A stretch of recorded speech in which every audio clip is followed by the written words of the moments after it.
कर्पूरगौरं करुणावतारं संसारसारं भुजगेन्द्रहारं सदा वसन्तं विद्यारविन्दे भवं भवानी सहितं नमामि। मन्दारमाला कलितालकाय कपालमालाङ्कितसुन्दराय दिगम्बराय च दिगम्बराय नमः शिवाय च नमः शिवाय। कालिङ्गोकाङ्गणमन्दिर चरण डोळ्यान पाहिन रूप तुझे प्रेमे अलिंगिन आनंदी पूजिन भावे ओहाय नमणे मम।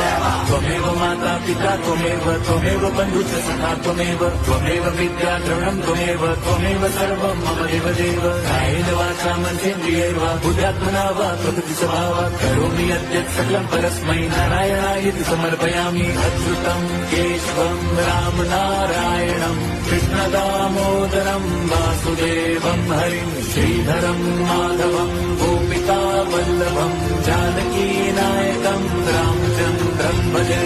हरे राम